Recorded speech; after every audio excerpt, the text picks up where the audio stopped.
Pero no hay pan aquí. ¿Y a dónde? Permiso.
Muy bien, buenas noches a todos. Es un gusto poder saludarlos nuevamente y poder de alguna manera pues dar continuidad al contenido del programa concerniente precisamente a este curso de teoría del proceso. Entonces, como lo hacemos siempre, voy a proyectar por acá una presentación y les pediría por favor que me puedan confirmar cuando ya la tengan a la vista.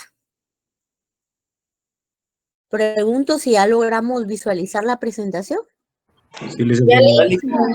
Gracias.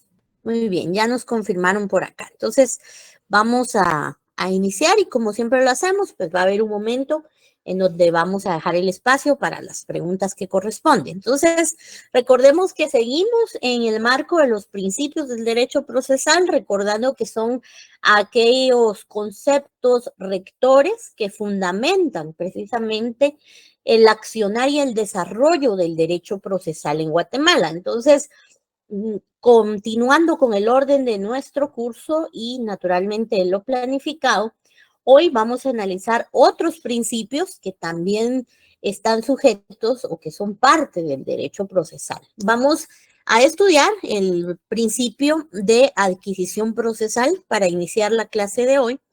Y como siempre lo hacemos, pues yo les pediría por favor que me colaboren con la lectura del principio de adquisición procesal, por favor. La persona que desee puede tomar la palabra. Buenas noches. Buenas noches, bienvenida, adelante. Principio de adquisición procesal. Tiene aplicación sobre todo en materia de prueba y conforme al mismo.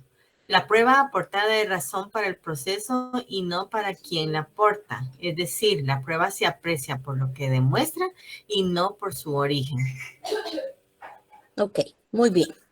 Entonces, cuando hablamos acerca del principio de adquisición procesal, yo quisiera entonces hacer un análisis un tanto más analítico, ¿verdad? De este principio. Y es que cuando hablamos de una adquisición, naturalmente hablamos de conseguir algo, ¿verdad? Si nos fuéramos a un diccionario y buscáramos sinónimos de adquisición, naturalmente vamos a encontrar términos como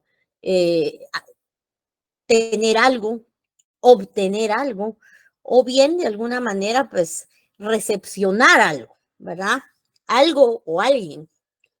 Y naturalmente en el derecho procesal traemos dentro del proceso jurídico normas, tenemos circunstancias que han sucedido y que naturalmente son las que motivan el proceso jurídico, el proceso jurisdiccional.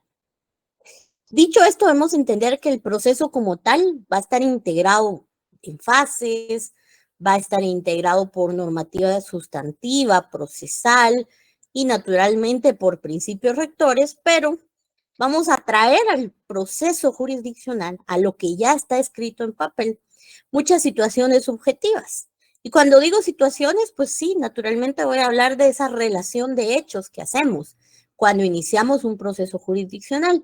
Y yo tal vez acá me voy a un ejemplo más simple. Vean, cuando nosotros hablamos precisamente de que se da inicio a una causa, bien sea penal o civil, en un tribunal de justicia, naturalmente vamos a tener una primera acción, ¿verdad? Ya hemos hablado de ese derecho de acción que tenemos todos nosotros. Pero esa primera acción va a ser aquella que motive, ¿verdad? Que le ponga al juez de conocimiento o al órgano jurisdiccional, que le ponga de conocimiento las situaciones que ha vivido y que de alguna manera han vulnerado sus derechos. Y naturalmente en ese momento petitorio, ¿verdad? Pues se va a hacer saber qué pretensión se tiene, qué se busca. Puede ser en el ámbito penal, en el ámbito civil. Dicho esto, es importante acotar en que, pues de alguna manera lo que vamos a hacer es traer la realidad externa e introducirla a un proceso jurídico. Le vamos a dar forma. Por eso es que la adquisición procesal hace referencia a todos esos elementos que están fuera del proceso jurisdiccional, proceso jurídico, el cual está integrado por etapas. Las etapas están contempladas en la ley, en la doctrina del derecho, pero aquí vamos a traer la situación coloquial, eso está fuera del proceso, y la vamos a traer de un entorno social para hacerla ver, para hacerla de análisis del órgano que esté resolviendo, ¿sí? Indistintamente de la rama del derecho, sustantivamente hablando, que se haya visto afectada, ¿verdad? Si hablamos, por ejemplo, del derecho penal, pues vamos a traer al proceso jurídico de carácter penal, pues todas aquellas circunstancias o hechos de violencia o que de alguna manera vulneraron un bien jurídico tutelado para el Estado, indistintamente de cuál sea. Si estuviéramos en el ámbito civil, pues vamos a traer del entorno social una serie, por ejemplo, de inconformidades situacionales que surgieron en un conflicto entre particulares. Y por eso es entonces la importancia de este principio de adquisición procesal. ¿Cómo adquirimos lo que viene externamente, lo que viene del ámbito social, lo que viene de la vida coloquial, para agregarlo, para introducirlo a un proceso o a una vía jurisdiccional? Es decir, cómo lo vamos a incorporar a un proceso que está tan bien determinado y planificado a través de las normas jurídico-procesales del país. Por eso es entonces que En este caso, pues el derecho procesal y específicamente este principio de adquisición procesal nos dice que tiene una aplicación sobre todo en materia de prueba. ¿Por qué? Porque naturalmente lo que vamos a traer de afuera para que nuestro proceso sea mucho más fructífero es la prueba. Es por excelencia uno de los elementos externos del derecho procesal. En un proceso jurisdiccional, usted para hacer valer su causa, para hacer valer lo que usted esté litigando, ¿verdad? Las pretensiones, las intenciones que usted junto a su cliente tenga, pues normalmente usted hace uso de la normativa del organismo judicial, del código procesal afecto según la materia del derecho. Y ahí usted no sale del mundo jurídico. Usted sale cuando va y busca medios probatorios para convencer a un órgano jurisdiccional, para convencer a quien lleva la jurisdicción sobre su proceso respecto a que sus versiones circunstanciales pues son ciertas o son falsas. Por eso es que dice que por excelencia la adquisición procesal va a hacer referencia a determinar la forma idónea para poder traer pruebas de afuera. Eso significa pruebas del mundo social, de lo más coloquial y que sean válidas dentro del mundo jurídico por medio del derecho procesal y naturalmente por medio del proceso jurisdiccional. Y aquí sucede un poco esa interpretación y ese rol social que tenemos todas y todos en el ejercicio de la abogacía. Porque sin duda alguna usted tiene que mezclar, ¿verdad? Usted tiene que ser híbrido, usted tiene que ser un poco como sus clases en este momento. En algún momento usted tiene que salir a la calle, buscar pruebas en medio de el gran conflicto que usted quizá está enfrentando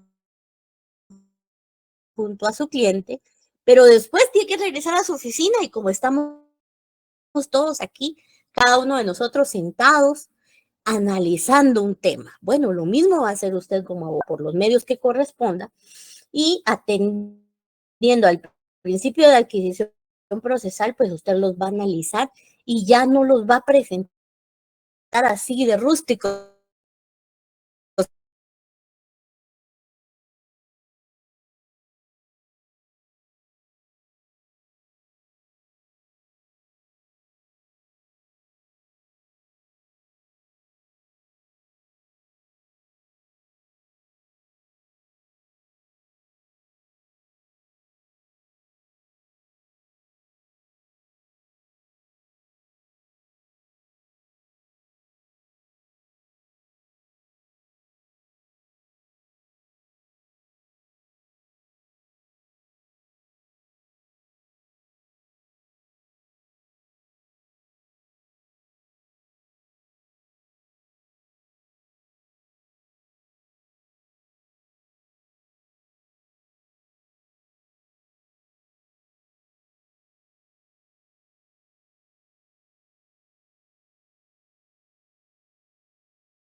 Entendiendo esto, entonces, el principio de adquisición procesal nos dice que la prueba aportada es como la esencia del proceso, ¿sí? Porque ahí vamos a demostrar no solo con argumentos jurídicos, que hay etapas para hacerlo, sino también con elementos que estaban fuera del proceso, con elementos circunstanciales o elementos materiales que formaron parte de las circunstancias en donde yo, pues, o mi cliente en todo caso, pues tuvo que coexistir para poder, pues, hacer constar de que fue vulnerado en algún bien jurídico tutelado o en sus derechos.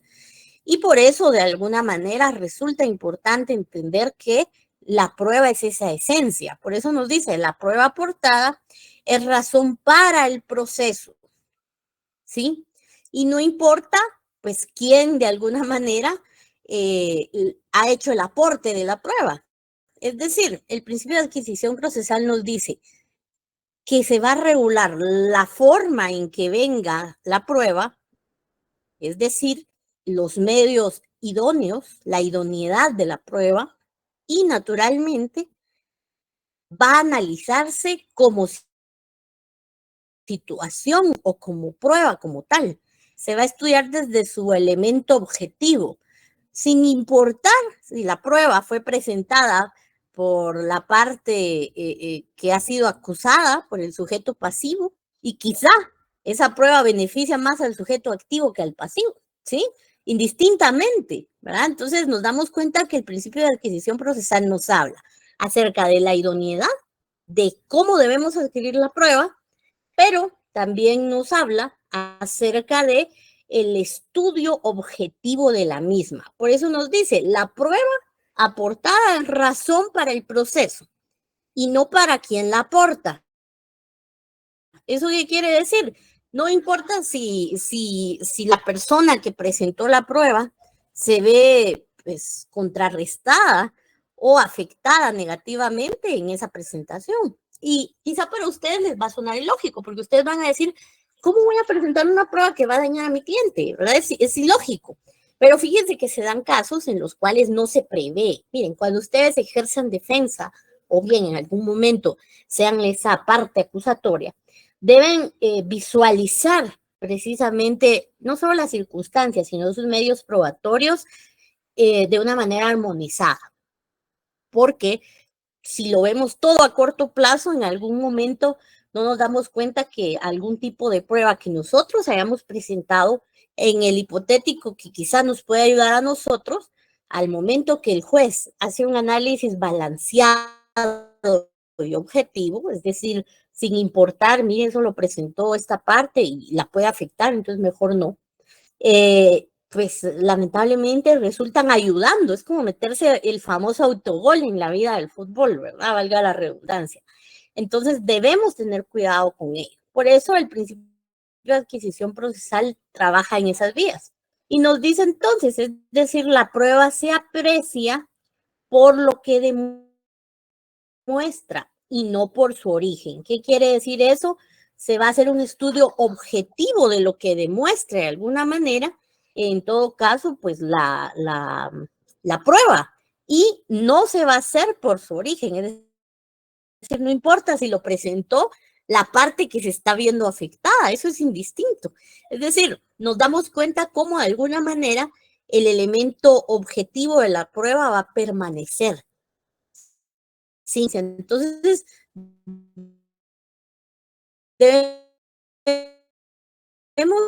porque es delicado para quienes ejercen defensa o ejercen el papel acusatorio en todo caso, ¿verdad? Sin embargo, el trabajo del abogado es dar esa asesoría al cliente y determinar qué debemos presentar. Aunque debemos entender que en algún momento hay pruebas de oficio, ¿verdad? Como aquellas que recolecta el Ministerio Público cuando ya son indicios un tanto más fuertes, ¿verdad? De carácter penal. Sin embargo, el llamado en este principio de adquisición procesal es, en primer lugar, que los medios por los cuales nosotros adquiramos el elemento probatorio, es decir, la prueba, pues sean medios idóneos. Y por otro lado, que la misma pues haya sido analizada previamente de ser ofrecida y presentada.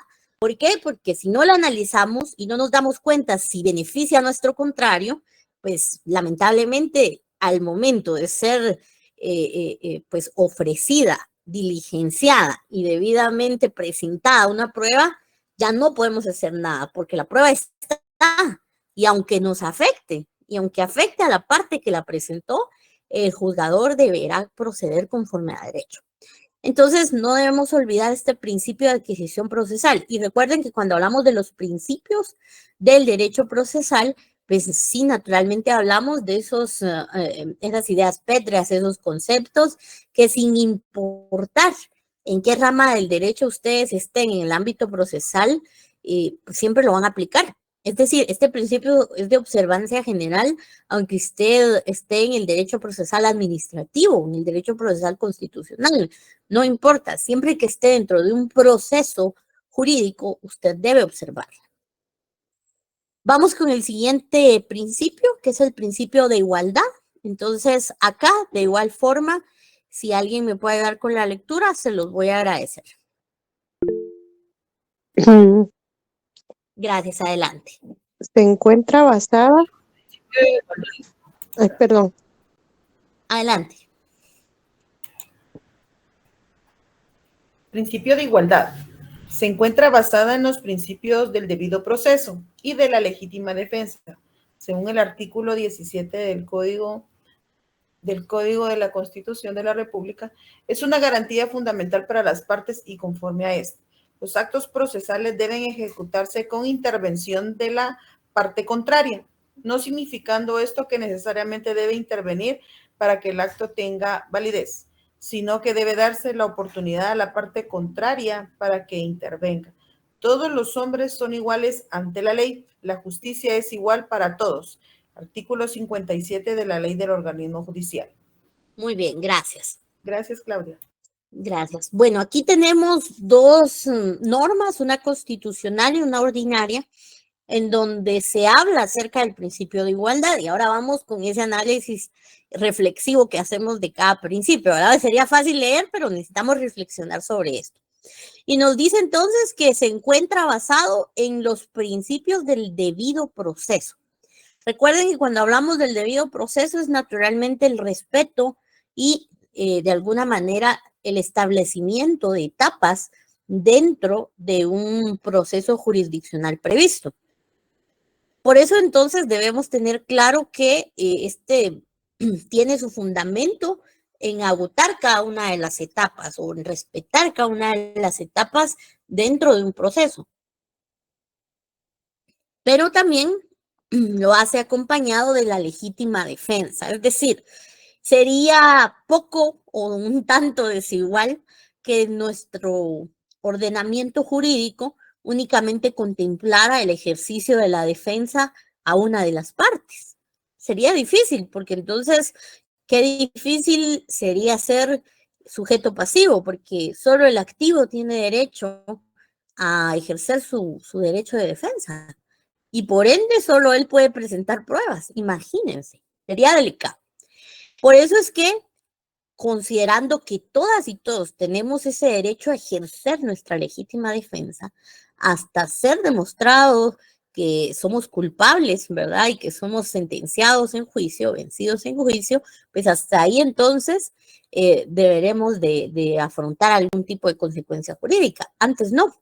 Por eso es que se hace referencia al artículo 12 de la Constitución. Tal vez la misma persona que nos ayudó a leer este principio nos puede apoyar con darle lectura al artículo 12 de la Constitución, por favor.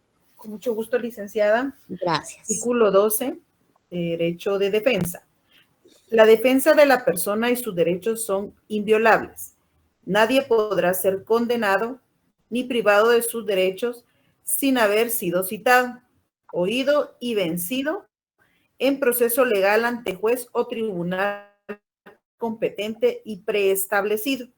Ninguna persona puede ser juzgada por tribunales especiales o secretos, ni por procedimientos que no estén preestablecidos legalmente. Gracias, muy amable. Bueno, entonces nos damos cuenta, yo de acá sacaría dos verbos importantes. El primero es que nos dice ninguna persona, ¿verdad? Ninguna persona puede ser sometida a un castigo dado, oído y vencido en juicio, ¿sí? El juicio nosotros lo llevamos dentro del proceso jurisdiccional, del proceso jurídico. Es decir, que la herramienta principal o el escenario principal, si ustedes quieren verlo así, para que realmente se viva una legítima defensa, es que debe existir un proceso aperturado en un órgano de justicia en Guatemala. Segundo, citado. Bueno, por ello entonces el proceso jurídico en Guatemala da audiencias en calidad de igualdad, porque nos dice ninguno podrá tener menos que tener espacio en un órgano jurisdiccional para resolver un problema en el que yo me involucro, como si debo entrar al rol de las etapas del proceso y a ejercer mi legítima defensa. Oído en argumentos, oído en base probatoria y naturalmente vencido, si así fuera el caso, o absuelto, según sea la situación en juicio, ¿verdad? Pero ninguno de nosotros puede recibir menos que eso. Eso es lo mínimo. Podemos recibir más, ¿verdad? Porque nuestra Constitución no es limitativa, pero sí pone los límites mínimos que deben ser respetados. Precisamente tanto el derecho de legítima defensa como del principio de igualdad. ¿Por qué? Porque usa una palabra importante, ninguno podrá, ninguno. Y eso nos lleva a pensar que no vamos a excluir. Y por eso nos dice, es una garantía fundamental y intervención de la parte contraria, ¿sí? Y por eso hablamos de igualdad, porque ambos deberán tener misma cantidad de participación, misma oportunidad de argumentación y misma oportunidad de concluir en una etapa, valga la redundancia, conclusiva y de argumentos finales en un proceso jurisdiccional. Por eso es que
eso no vamos a parar el proceso jurisdiccional que se esté llevando. Entonces, por eso es claro nuestro principio, ¿verdad? Nos dice, no significa esto que necesariamente se deba intervenir para que el acto tenga validez, sino que debe darse la oportunidad a la parte contraria que existen figuras procesales ya un tanto más especializadas, como es la rebeldía, ¿verdad? Que si a alguna persona se le cita, esa persona no llega, pese a un próximo apercibimiento, no lo hace, entonces se dan por aceptadas las presunciones planteadas por quien inició la acción.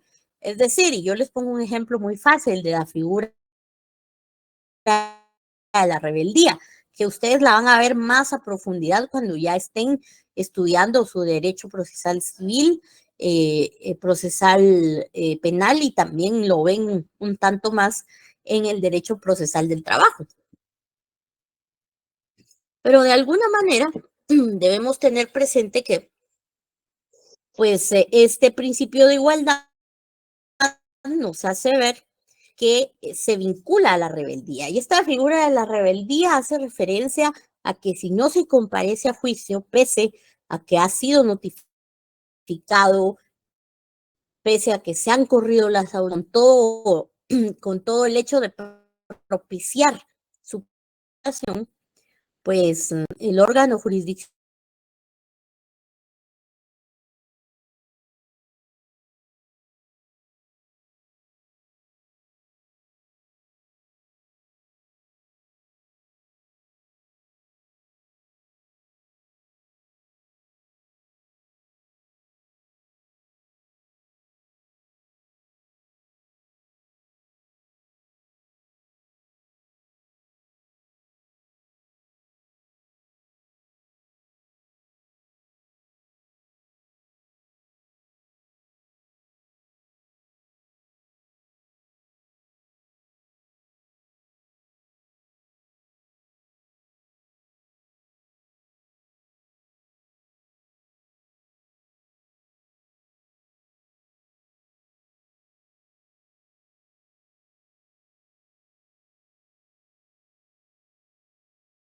aceptadas aquellas situaciones que quien ha iniciado el proceso en mi contra argumenta, en virtud que no hay nadie que demuestre lo contrario, y que no hay nadie, no porque no se le quiera dar la oportunidad, sino porque no quiere llegar. Y naturalmente, la rebeldía en algún momento también genera algún tipo de apercibimiento ya un tanto más fuerte, a través del cual puede ser requerida la persona mediante pues las fuerzas policiales del país, cuando así se considere. Entonces, debemos tener muy presente ese tema, siendo más aplicable en la vía penal. Entonces, por eso nos dice nuestro principio de igualdad y nos lo recuerda, ¿verdad? Nos dice, todos los hombres son iguales ante la ley, ¿sí? La ley, naturalmente, la ley de Guatemala. La justicia es igual para todos. Y por eso yo les pediría, por favor, que leamos ya la norma ordinaria que vincula la operatividad de este principio. Entonces, la misma compañera que nos ayudó hace un momento, que nos ayude, por favor, con darle lectura al artículo 57 de la ley del organismo judicial, por favor. Con mucho gusto, licenciada. Gracias. Artículo 57. Dice, justicia. La función jurisdiccional se ejerce con exclusividad absoluta por la Corte Suprema de Justicia y por los demás tribunales establecidos por la ley, a los cuales corresponde la potestad de juzgar y promover la ejecución de lo juzgado. La justicia es gratuita e igual para todos, salvo la relacionado con las costas judiciales, según la materia en litigio. Toda persona tiene libre acceso a los tribunales para ejercer sus acciones y hacer valer sus derechos de conformidad a la ley. Muchas gracias, licenciada. A usted, gracias. Bueno, vean, de este artículo deberían ponerle una flechita de aquellas que uno tiene como de post-it, porque ese artículo lo vamos a ver, lo tenemos que analizar en varios temas, ¿sí?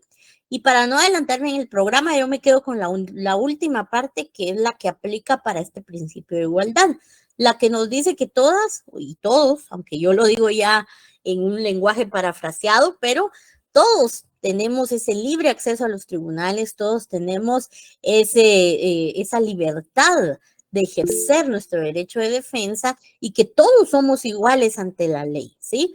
Entonces, cuando hablamos de todos, entendemos una inclusión, y naturalmente esa inclusión nos lleva a pensar en igualdad de condiciones. Esa inclusión deberá ser no solo en cuestión física, sino en igualdad de condiciones dentro del sistema de justicia guatemalteco. Por eso es que ustedes ven quizá cada vez que hay cambio en las cortes, por ejemplo, la Corte Suprema de Justicia, pues es quien administra el organismo judicial y que vela porque el organismo judicial siga funcionando y siga llegando al territorio nacional.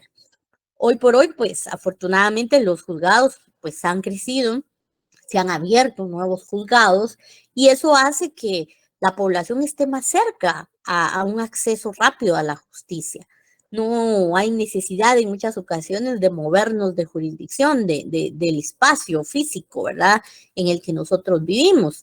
Y sucede un poco como a través de los procesos burocráticos, pues es tardío el hecho de que surja nuevos juzgados, que se autoricen nuevos, que se equipen, ¿verdad?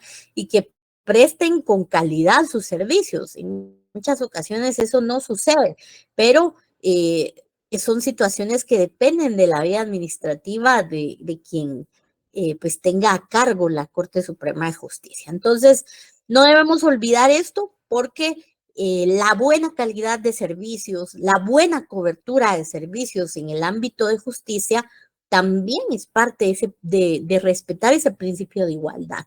Porque qué bonito, en algún momento, hoy, al día de hoy, pues ya es menos, ¿verdad? Pero situémonos en los años 90. Qué bonito era vivir en cabecera departamental, ¿verdad? Porque en la cabecera departamental seguro había un juzgado. Y ahí iban a dar todos, ¿verdad? Y lamentablemente, aunque había cobertura del servicio, parcialmente hablando, lamentablemente la atención no sé qué tan buena era, porque era una saturación de personas. Hay municipios colindantes que generan su conflictividad y que saturan en muchas ocasiones los juzgados cuando está solo uno por cabecera.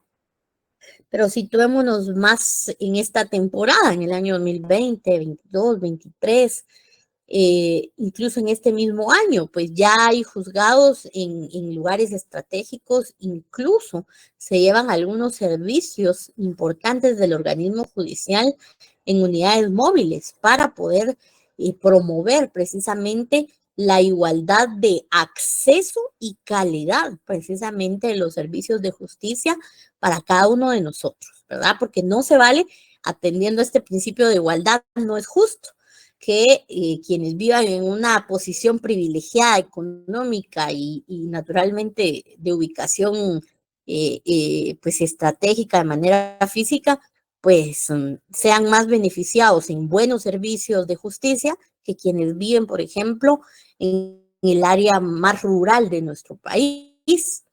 Entonces, eso no debemos olvidarlo, porque el principio de igualdad no solo aplica para quienes estamos dentro del proceso, sino para quienes administran al organismo judicial. Bueno, por temas de tiempo yo me quedo aquí. Tenemos 5 minutos para preguntas, así que yo les pediría por favor que si alguien tiene alguna pregunta, pues con toda la confianza del mundo, empecemos a atenderlas, ¿verdad? Y luego pues ya nos quedamos solo pues avanzando con alguien que tenga algo particular. Vamos con Keila Estrada. Buenas noches, licenciada. Buenas noches. Respecto con las diapositivas, usted nos Sí. va a brindar las diapositivas para que estudiemos para el primer parcial, disculpe. No las pasamos. Aquí el que pues quiere tomar nota, pues toma, ¿verdad? Y el que no, pues no, no Okay. tenga pena. Gracias, licenciada. Muy bien. Adelante, ¿alguien más? Johnny, adelante, Johnny, cuénteme. ¿Qué tal, licenciada? Buenas noches. Gusto Mire, saludarlo, cuénteme. igualmente, con una duda. Cuando se Dígame. refiere a proceso jurisdiccional, específicamente, ¿a qué nos referimos? Muy bien. Hablamos acerca del proceso en la vía jurídica, ¿sí?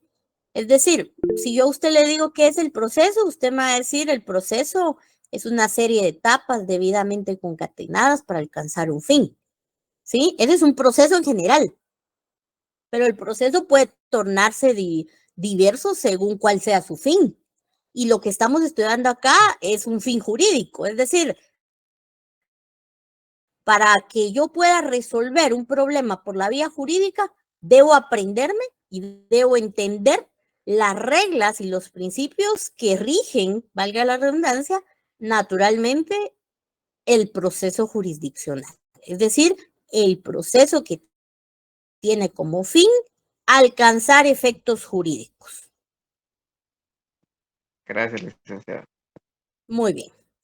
Vamos con Julio. ¿Qué tal, licenciada? Buenas noches. Gusto saludarlo. Buenas noches. Cuénteme. Una pregunta, Dígame. licenciada. ¿Alguna bibliografía que nos recomiende además de las leyes para poder estudiar un poco Bueno, más? miren, hay 2 libros muy buenos. Yo no se los pido porque en muchas ocasiones a veces sucede que hay personas que no quieren comprarlo o, bueno, se genera mucho problema alrededor de los libros. Entonces, por eso no los pido. Pero al final de su programa, si ustedes se meten a la página derecho.cloud, al finalizar su programa, en la última hoja, son como 23 unidades, pero en la última hay un espacio de bibliografía recomendada. Y ahí hay bastantes textos. De esos yo les recomendaría, puede ser Teoría del Proceso del doctor Giovanni Orellana, que eso también lleva el nombre de Teoría del Proceso o Derecho Procesal, no recuerdo cuál de los dos, pero es de la doctora Crista Juárez, ¿sí? Ese es muy completo, es muy bonito porque trae mucha doctrina y creo que eso nos del derecho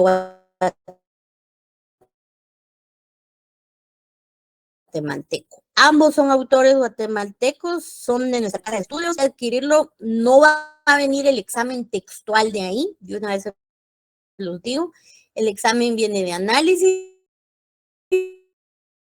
y viene naturalmente de lo que estemos conversando en Gracias, clase. licenciada.